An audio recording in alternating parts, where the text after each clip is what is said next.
Nous allons voir le dernier point de cette quatrième partie, utiliser un espace de travail. Tout de suite, nous allons nous rendre dans Power BI. Ici, nous avons un espace de travail.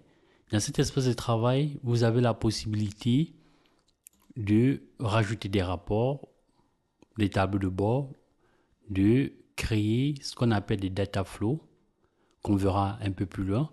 Vous avez également la possibilité ici de charger, voilà, des données depuis OneDrive, de charger SharePoint.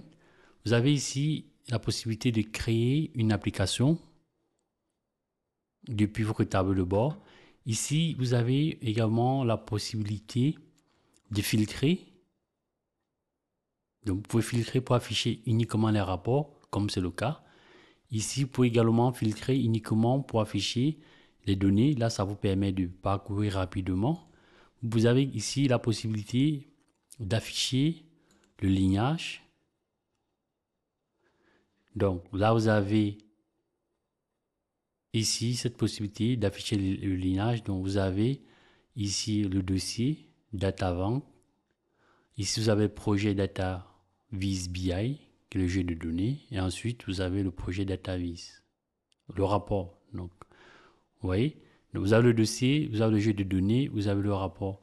Ici, on parle de passerelle connectée. Voilà, donc tout ce qui est passerelle de données, on verra ça un peu plus loin. Alors, ici, si vous cliquez là, vous revenez au mot de liste. Vous pouvez également filtrer ici par mots-clés. Si vous cliquez sur ces trois points, vous avez la possibilité de gérer les accès. Ça, nous l'avons vu précédemment. Ici, vous avez les paramètres d'espace de travail. Donc, en cliquant dessus, nous avons la possibilité de modifier le nom, de modifier la description. Vous avez également l'option Premium, connexion Azure, stockage système, intégration à Git, intégration de Git. Donc ça, on ne verra pas dans cette formation, mais vous pouvez voilà, aller au niveau des paramètres, jouer un tout petit peu pour voir les différentes fonctionnalités. Il faudrait noter que la création d'un data flow se fait uniquement dans un espace de travail. Raison pour laquelle, lorsque nous déroulons nouveau, vous avez ici flux de données ou data flow, ce qui n'est pas le cas avec un espace de travail personnel. On y reviendra un peu plus loin dans cette formation.